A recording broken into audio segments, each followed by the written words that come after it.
The narrative opens with a tense interrogation, questioning the protagonist's identity and purpose. This immediately establishes a central mystery surrounding who they are. The setting is hostile, and the protagonist is under pressure to reveal truths they may not even remember, setting a tone of danger and amnesia. In a dreamlike sequence, the protagonist reflects on their amnesia, describing their mind as a double helix of unfolding dreams without answers. This internal monologue highlights the theme of a lost identity. The imagery of flowing quicksand further emphasizes the feeling of being lost and overwhelmed by the unknown past.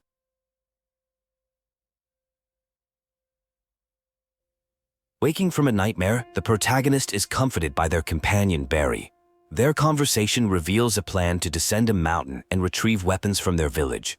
This establishes their close bond and dire situation, surrounded by recent warfare and the need to escape their current predicament together.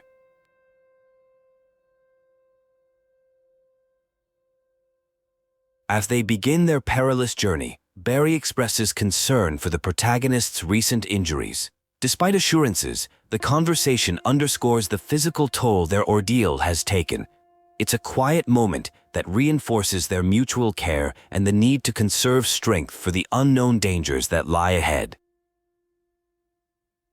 Upon reaching their village, they find it eerily silent and abandoned. Barry speculates that the other villagers have already fled by boat.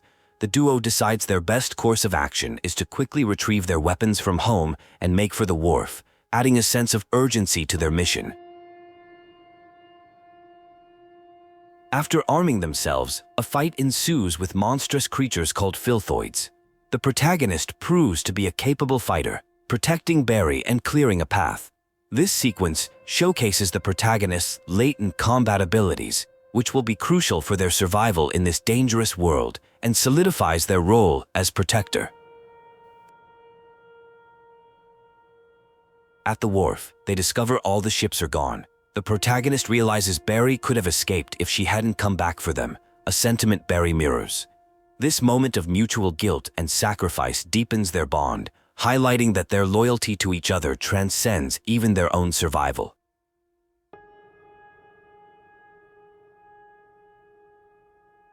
With escape by sea impossible, Barry reveals a secret alternative, a flying ship hidden on the mountain. This surprising revelation shifts their goal and introduces a fantastical element to their world. The ship represents a new, albeit mysterious, hope for escaping the island and the encroaching dangers they face. To avoid alerting more enemies, Barry and the protagonist review a set of secret non-verbal signals they devised. These signals, for actions like watching one's back or coming closer, demonstrate their preparedness and the deep instinctual understanding they share.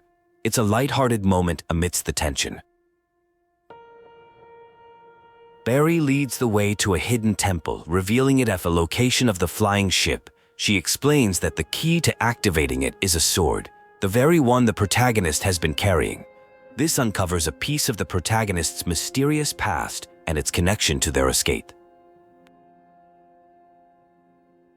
After activating the temple's mechanism with the sword, their new objective is clear: reach the airship at the mountain's peak. This marks a significant turning point in their escape plan, moving from a desperate flight to a more directed and hopeful journey towards a tangible means of salvation.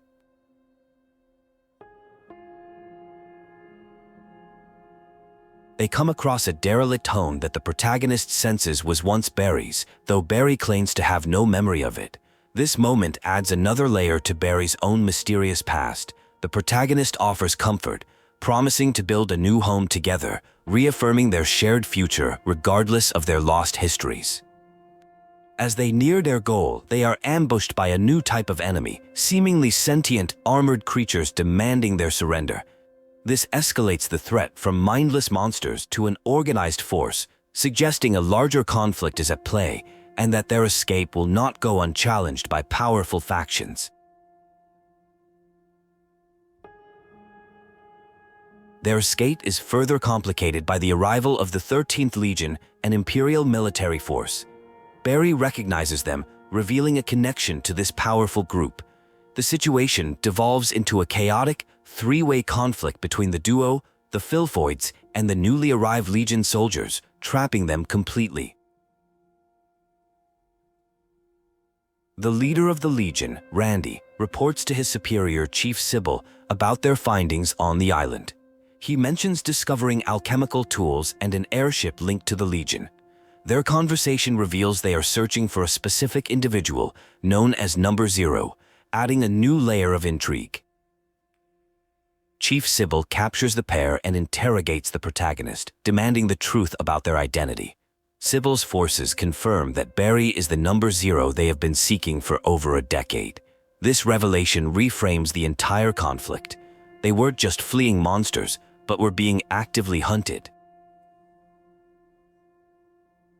As Sybil's forces move to take Barry, the protagonist's latent power awakens in a burst of energy.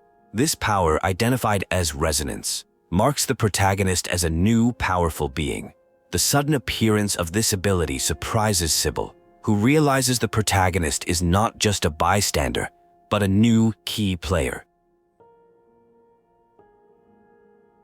With the protagonist weakened, Sybil gives Barry an ultimatum: surrender to save her friend's life. Barry agrees, but not before the protagonist uses their secret signal, 3 quick blinks, to convey a final poignant message. Be brave and live on until they can meet again, a heart-wrenching moment of sacrifice.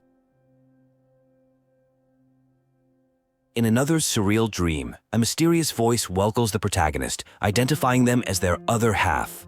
This entity explains that the protagonist has retrieved the power of resonance, which rightfully belongs to them. This dream serves as a crucial exposition, framing their new powers as a core part of their true identity. The voice prophesies the protagonist's future. They will be rescued from the sea and taken to a frozen wilderness to face a great test. This vision provides a sliver of hope, confirming their survival and setting the stage for the next chapter of their journey in a completely new and harsh environment. As a final gift, the voice bestows upon the protagonist shared memories in the form of songs. These memories are meant to bridge the past, present, and future, offering strength and guidance.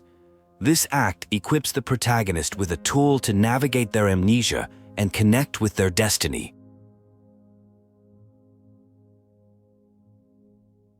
The protagonist awakens in a snowy landscape, rescued by 2 new characters, Camilla and Snow.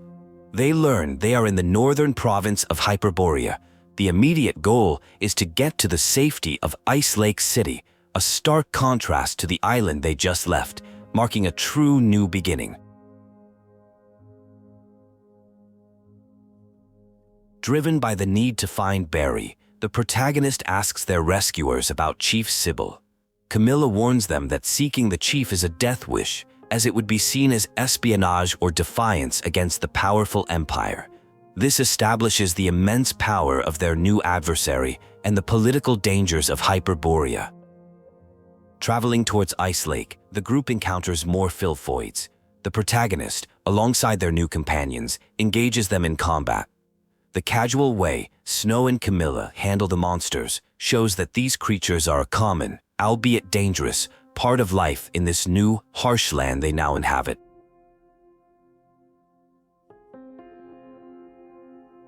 The protagonist learns that Purgatorio Island is over 1,500 kilometers away. The immense distance makes it clear they didn't simply drift here. Someone intentionally brought them. This deepens the mystery of their rescue and raises questions about the identity and motives of their unknown benefactor.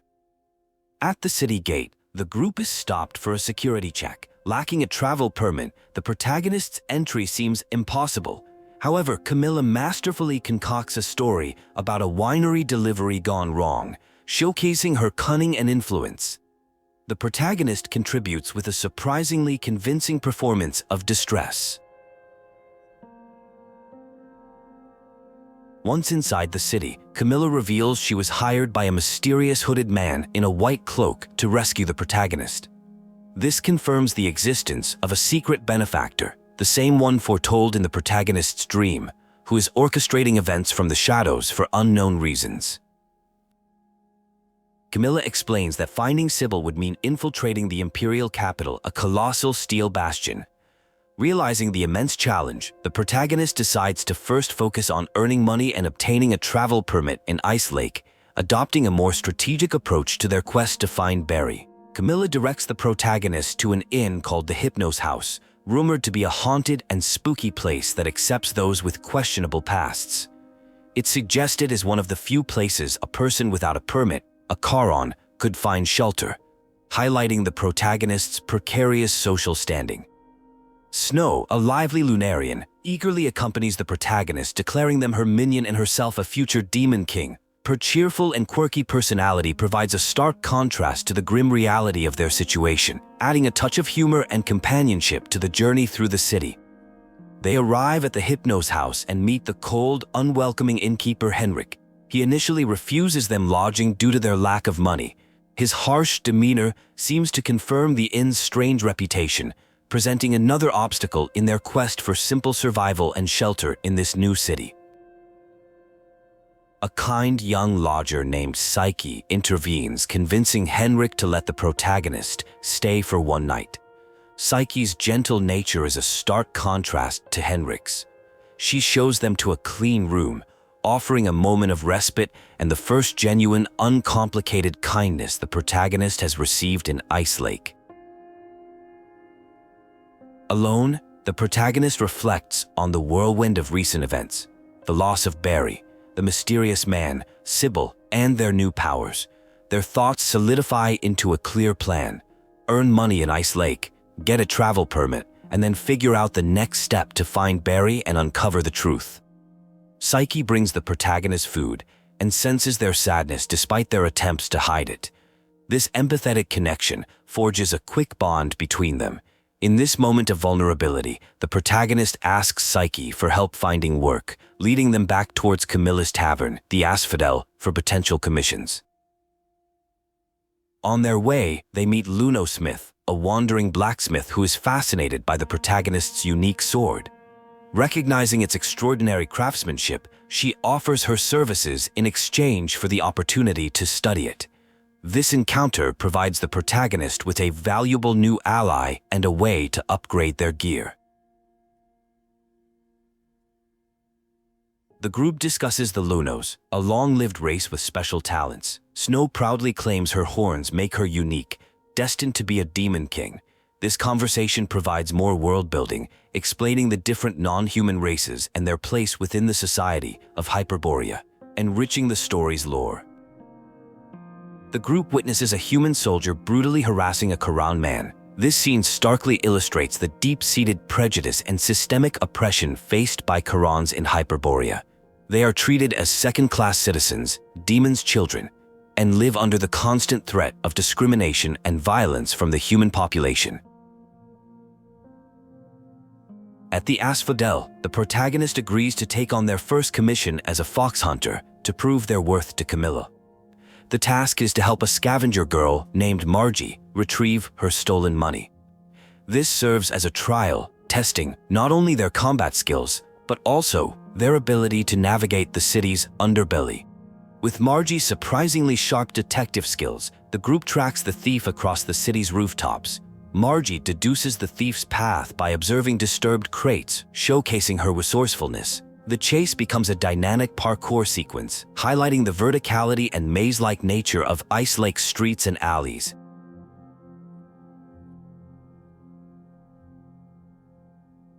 The pursuit leads them down into the city's sewers. The thief, proving to be agile and resourceful, disappears again after they corner him on a rooftop. The shifted manhole cover reveals his escape route, forcing the group to descend into the dark, labyrinthine tunnels beneath Ice Lake to continue the chase.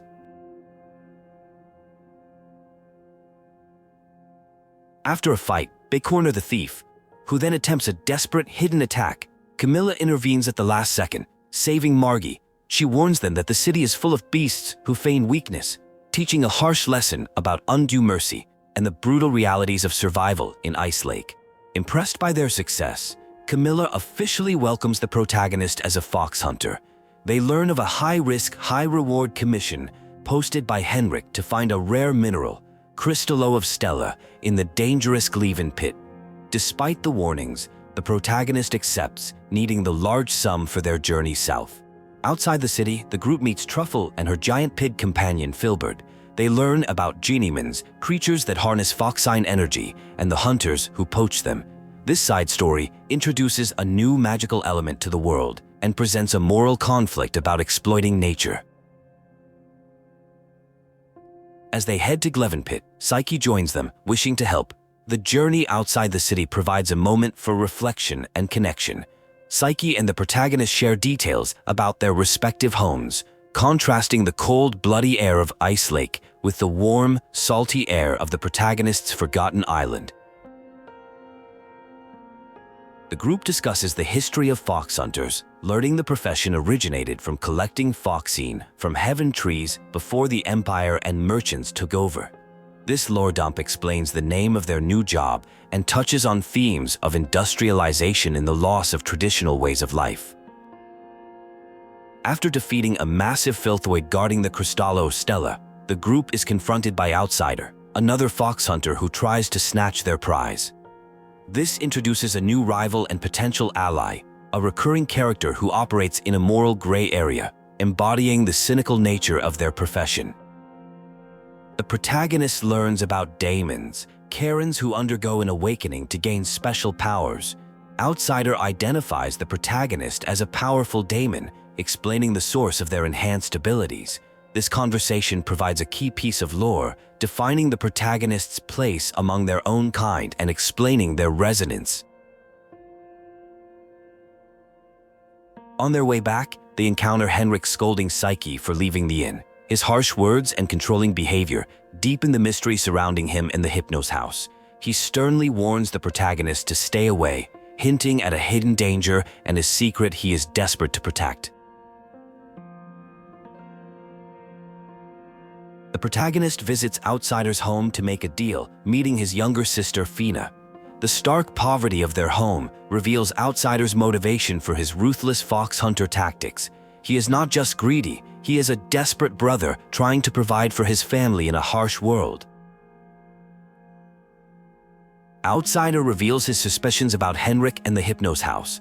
He believes Henrik is involved in shady dealings and is connected to the disappearance of his friend, Hunt. The inn is described as a place where young lodgers check in, but are never seen again, turning it into a central mystery. Outsider proposes a deal. If the protagonist helps investigate the Hypnos house, he will provide them with a forged travel permit, a priceless item for someone in their position. They form a reluctant alliance, united by their shared need to uncover Henrik's secrets and protect those they care about. Using the Cristolo as a pretense, the protagonist gains entry into the Hypnos house. Henrik takes the mineral to his off-limits office for inspection, leaving the protagonist to explore. This provides the first opportunity to gather intel from inside the mysterious inn and speak with its strange residents. Psyche reveals that all the lodgers at the Hypnos house, including herself, are there to recover from various illnesses. This adds a new dimension to the mystery, suggesting the inn might be a clandestine sanatorium. However, her hesitance implies there is more to the story that she is forbidden to tell. From another lodger, the protagonist learns one of Henrik's peculiar habits. He leaves the house at precisely 8 p.m. on the 20th of every month. This piece of intel provides a crucial window of opportunity for Outsider and the protagonist to sneak into his locked office and uncover the truth. The protagonist reports their findings to Outsider. They piece together that the Hypnos house is a secret sanatorium for sick Karens. They devise a plan.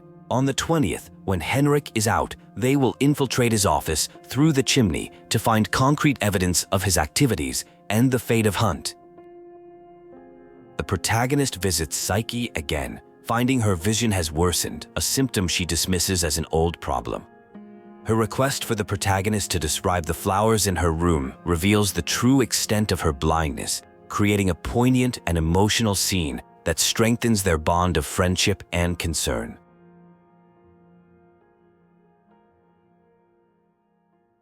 Psyche mentions her father used special soil from a nearby cave to help his plants thrive. The protagonist volunteers to fetch some for her, undertaking a side quest born purely of kindness. This act of friendship further solidifies their bond, setting the stage for the coming tragedy and giving it more emotional weight. Psyche reflects on her changing perspective on cut flowers. Once saddened by them, she now admires their resilience, as they bloom fully before their brief lives end. This conversation is a subtle and powerful metaphor for her own condition and her choice to live beautifully despite her numbered days. During a walk by Lamenting Lake, the protagonist discovers the full tragic truth. Psyche is completely blind. Her sight loss is not a temporary ailment. This devastating revelation recontextualizes all their previous interactions and adds a heavy sense of impending doom to her story as her condition continues to worsen. Psyche confesses that she cannot leave Ice Lake. The protagonist offers to help her escape to their southern home, a place of warmth and blooming flowers. This heartfelt plea to save her friend from her fate is met with a mysterious refusal, hinting at a secret that binds her to this place. The protagonist learns the terrible truth about deterioration from a city guard. It's a rare, incurable condition where some Karens, instead of awakening powers, transform into powerful, monstrous Filthoids. They are hunted and killed by the escort to prevent disaster, a fate Psyche is now facing. More of Henrik's past is revealed. He was once a renowned doctor whose own daughter Haley suffered from deterioration. He killed her in Scarlet River, an act of mercy that led him to shut down his clinic. The Hypnos house is his way of offering a dignified, gentle end to other deteriorators. On the night of the 20th, Psyche's deterioration begins. She attacks Snow and disappears. The protagonist and outsider rush to the Hypnos house, finding Henrik mortally wounded. He confesses his love for Psyche, like his own daughter, prevented him from ending her suffering in time, leading to this tragedy. With his dying words, Henrik begs the protagonist to stop Psyche before she hurts anyone else, seeing her as a reflection of his lost daughter, Haley. This final plea transforms him from a mysterious antagonist into a tragic, sympathetic figure, and sets the protagonist on a heart-wrenching final confrontation. The inner demon of Psyche's deterioration confronts her with all the pain and injustice of her life, tempting her to embrace monstrous nihilism. It argues that her kindness was just cowardice, and that yielding to her beastly urges is the only escape from a world that has only ever hurt her. Despite the pain and despair, Psyche chooses to fight back against her inner darkness. She affirms that even in a world of suffering, her existence had joy and meaning. This is her ultimate act of defiance, choosing to value her own life and memories over the nihilistic rage of her condition. In a moment of clarity, Psyche fatally wounds herself to stop the transformation. She chooses to die as herself rather than live as a monster. Her final moments are spent with the protagonist, finding peace in their friendship and reaffirming her wish to see a warmer world, a tragic but powerful conclusion. The Imperial escort arrives, led by Warrant Officer Rhythm Fisher, intending to dispose of the deteriorator. The protagonist fiercely defends Psyche's dignity, declaring she was a hero who protected the city. This act of defiance against military authority shows the protagonist's growth and commitment to their friends. In a dream, the protagonist processes their grief. A mysterious figure, who seems to be an alternate version of Psyche, speaks of the inevitability of loss and parting. This surreal sequence serves as a cathartic epilogue to Psyche's story, exploring themes of memory, oblivion, and the pain of survival. Returning to the main story, Camilla brings news that Truffle and Filbert are still trying to get into Ice Lake to stop the Genieman poachers. This re-engages the protagonist with a lighter, more hopeful side quest, offering a respite from the recent tragedy and a chance to do some unambiguous good.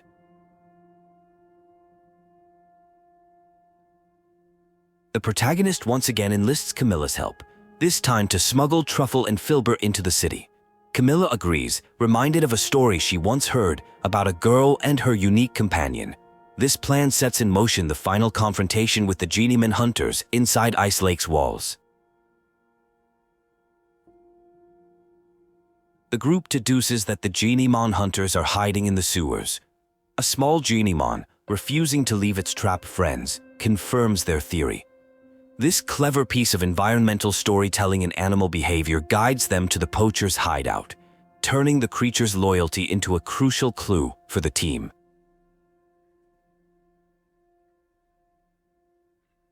Overhearing the hunters, they learn the poacher's leader is a disgraced alchemy student trying to extract foxine to prove his worth.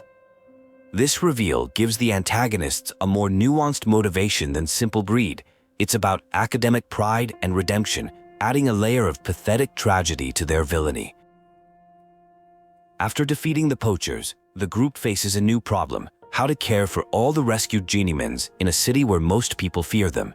The protagonist devises a plan to take them to the Asphodel, believing that exposure and demonstrating their helpfulness can change public perception, tackling systemic prejudice.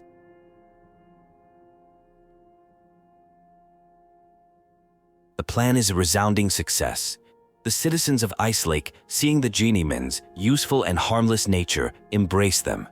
The Asphodel becomes a hub for human-Genieman interaction. This resolution highlights a core theme of the story. Fear stems from misunderstanding, and direct positive interaction can overcome prejudice. Truffle reveals her home is in a region at war with the Hyperborean Empire. Inspired by the newfound peace between humans and Geniemans, she expresses hope for a future where all peoples can coexist. They make a pinky swear to meet again in a time of peace, ending her arc on a hopeful note. The narrative abruptly shifts to a chaotic battlefield. The protagonist is now a military captain in the 13th Legion, knocked unconscious. This jarring transition suggests a flashback, a different identity, or a completely new story arc, plunging the player and the character into an intense and disorienting new reality.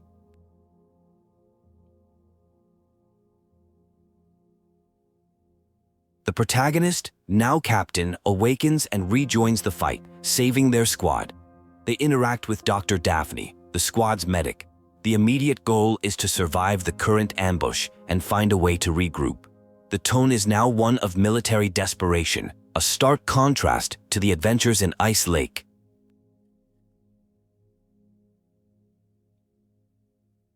Dr. Daphne proposes a risky plan: navigate the underground sewer tunnels to find a secure shelter and a potential escape route.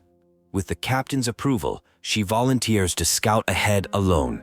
This establishes Daphne as a brave and resourceful officer, not just a medic, and sets up a tense solo mission. The captain's squad links up with the Snow Wolves, another unit led by the cynical but competent Commander Avar. He reveals his squad suffered a similar fate, confirming their mission was compromised. The two remaining capable leaders, Avar and the captain, must now work together to salvage the disastrous situation. The mission objective is to shut down the fortress's defense systems from the engine room. However, they receive a call from two of Avar's soldiers, Vic and Monica, who are already attempting the task. Avar orders them to wait, fearing a trap, but the soldiers press on, creating a tense race against time. Avar and the captain arrive at the engine room just as an explosion occurs. They find Vic mortally wounded and Monica missing. The room is trapped, forcing them into a high-stakes puzzle under pressure to disable the power unit and avenge their fallen comrades while fighting off enemy reinforcements. They receive a call from the overall mission commander, the arrogant Colonel Fulvis. Avar fiercely argues with him, blaming Fulvis's poor planning and disregard for soldiers' lives for their catastrophic losses. This conversation reveals the deep internal conflicts and toxic leadership within the Hyperborean Legion's command structure.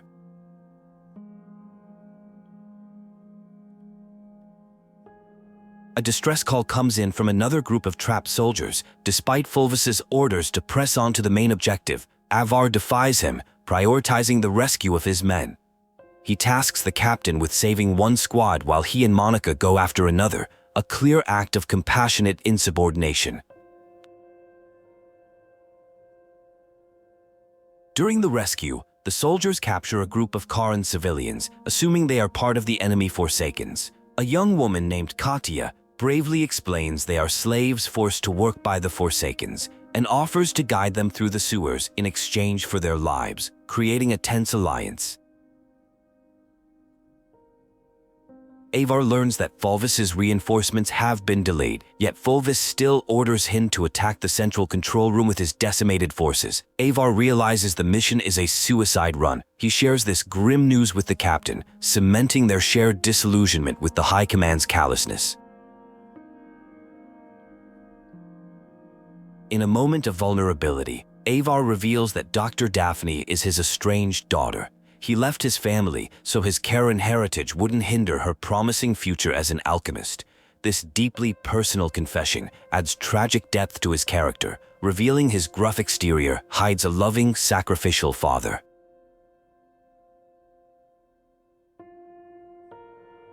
The rescue Kharan girl Katya reveals her true allegiance. She is a Forsaken agent. She played the part of a helpless victim to manipulate the captain and sow chaos. This shocking betrayal reveals the enemy is far more cunning than anticipated and that the captain's compassion was used as a weapon against them.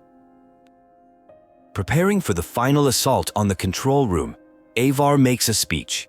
He declares he will take on the most dangerous part of the mission alone, framing it as an old man's greedy grab for glory. In reality, it's a selfless act to protect his young soldiers from a near-certain death.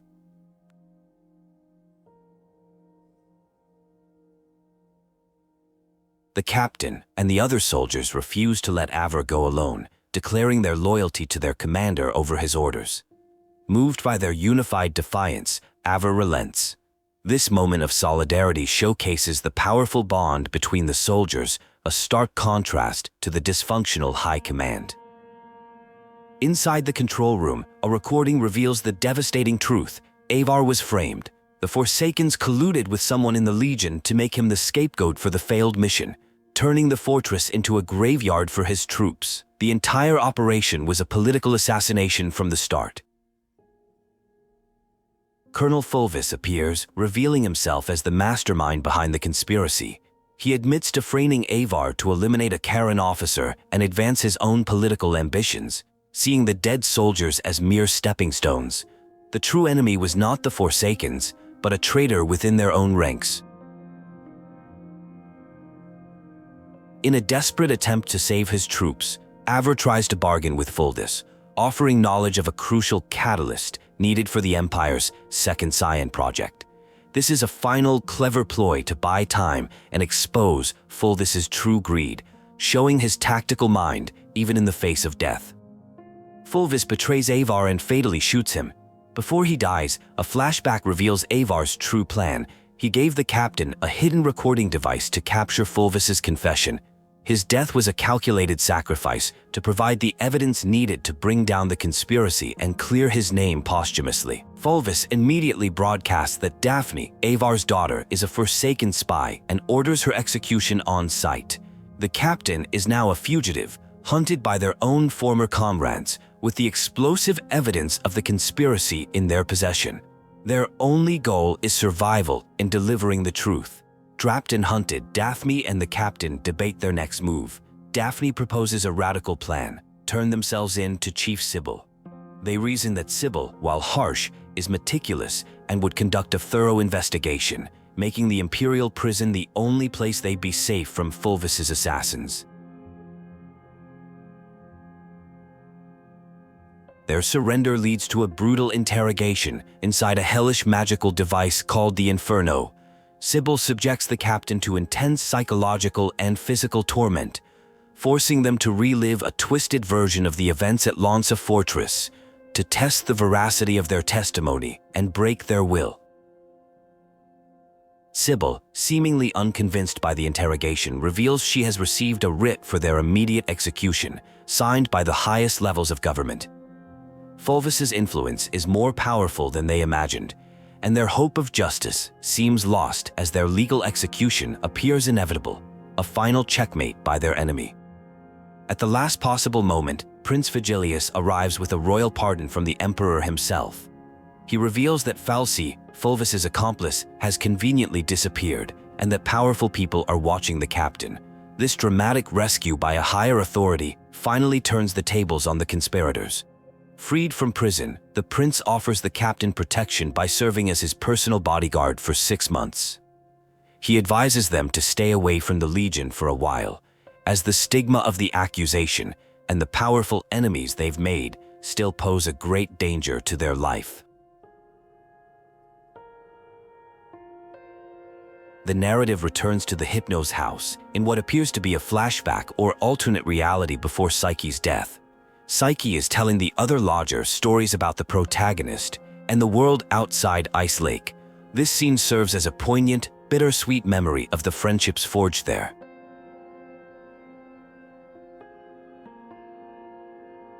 Elisa, one of the lodgers, expresses her cynical despair, questioning the point of hearing about a world they can never see. Psyche counters with her philosophy of finding meaning in the moment, sharing stories, and living fully to have fewer regrets. A conversation that encapsulates the core theme of her character.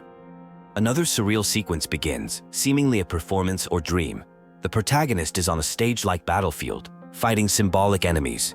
The dialogue is poetic and theatrical, touching on themes of love, life, and the futility of conflict. This marks a shift from concrete narrative to abstract artistic expression. A key moment in the performance involves a character questioning the point of making promises that can't be kept. The protagonist's partner responds that someday they might just be fulfilled. This exchange captures a central theme of hope and perseverance against impossible odds, a thread running through the entire game.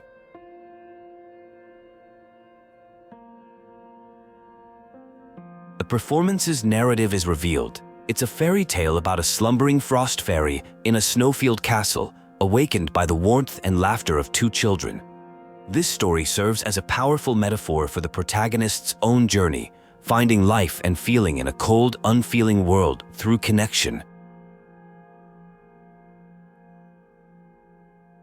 The fairy tale culminates in a powerful song where the frost fairy, its heart now burning, offers its heart, soul, and roar to its newfound companions. This represents a complete transformation from cold isolation to passionate connection, a symbolic climax of the protagonist's emotional journey throughout the game. The game's final sequence is a gentle, melancholic song over a montage of memories. It speaks of a nameless child and a crystal heart shining through the gentle but SEG. This serves as a final reflective summary of the entire journey, ending not with a battle, but with a quiet, emotional resolution.